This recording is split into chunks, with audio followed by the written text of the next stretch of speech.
My name is Matthias Cavodia. I'd like to welcome you guys to my channel. Today, I bring you guys another video focused on the Avengers versus X-Men tie-ins. There's like a billion of these, but I'm going to try to cover all of them because some of them are really worth the time of reading. And we're going to cover the Versus issue number 2, Wolverine number 9, Wolverine and the X-Men, and Uncanny X-Men number 12. The better of the three issues is Uncanny X-Men number 12. I think it's worthwhile to go out and read. It's a really weird but fun story.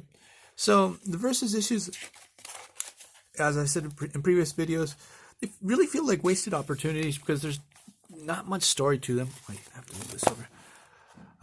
There's basically no plot. It's just two heroes battling. There's some good character moments in these, but I feel like if they would have put a little bit more effort to them, they could have done a really killer job.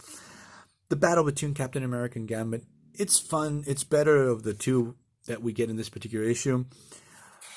Even though Gambit's a little, at least in the power levels, I feel like Gambit's more powerful. Captain America is the better fighter, and strategist. So Captain America does come out on top. But there's one really cool moment where Gambit charges the scales on Captain America's costume, his body armor, and blows it up, and this just really pisses off Captain America. So that's a pretty cool moment. And but as I said before, spoiling for you guys, Captain America defeats Gambit.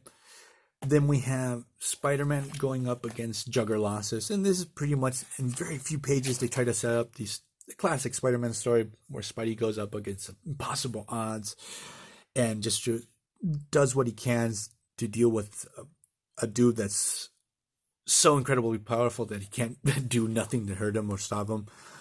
And and at least it just doesn't work because you can't do it in so few pages. Like you have to dedicate at least a few issues. They could have made this pretty interesting, or made a tie-in with the Spider-Man series, Spidey dealing with Juggerlosses. So it's just a waste of potential, like most of these versus battles. So we go into Wolverine and the X-Men. The Wolverine tie-in. Basically, we have Cap. He checks in on Wolverine, see where his loyalties are. Basically, to see if he's gonna side with the X-Men or with the Avengers. Wolverine tells Cyclops he's on board with the Avengers. He wants to stop the Phoenix, and it's gonna help the Avengers deal with Cyclops. So basically, that's the basic premise of this particular issue. We see Beast. He's also on board with the Avengers. They hop on the helicarrier. And this is prior to the confrontation between Captain America and Cyclops in the beginning of the Avengers versus X-Men crossover and the main crossover series. So we get that. Then I did cover the return of Captain Marvel in another video, so we keep that down. And then we have Uncanny X-Men number 12. Because the X-Men, Wolverine and X-Men was written by Jason Aaron. Here we have Kieron Guillen as the writer, Greg Land on the art. And I always get a kick out of Greg Land's art. Everyone looks really horny. There's a lot of sexual tension, or they look like they're in toothpaste commercials because everyone smiles in a really weird way. That's because of the models that Greg Land uses. I always say that every time I cover Greg Land. But he does do good action. And in this story,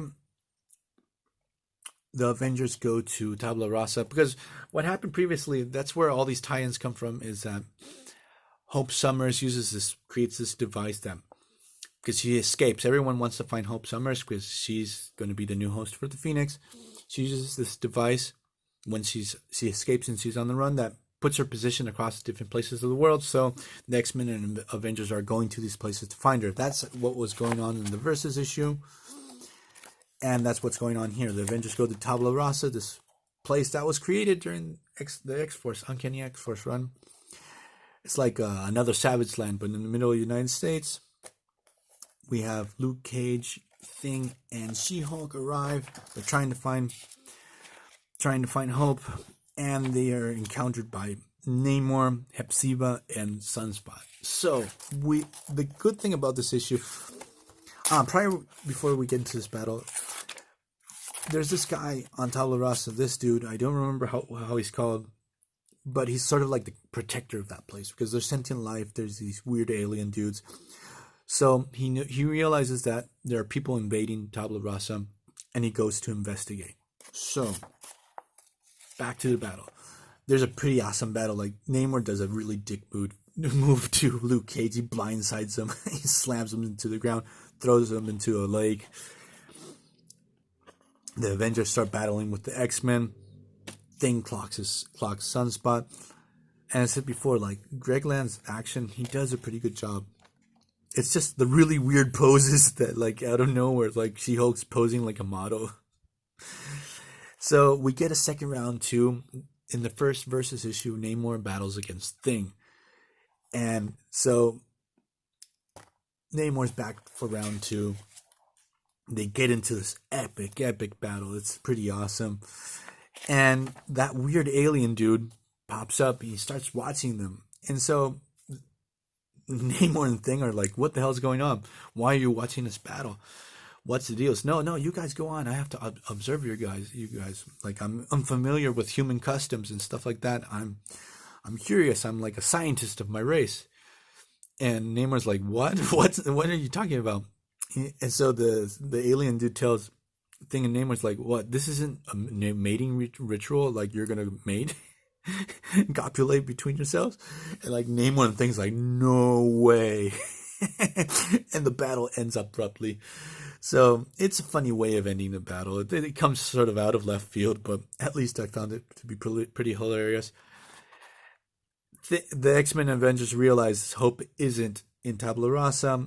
They keep on searching for them, and that's the end of issue number 12. So these tie-ins are sort of meh. They're not the best.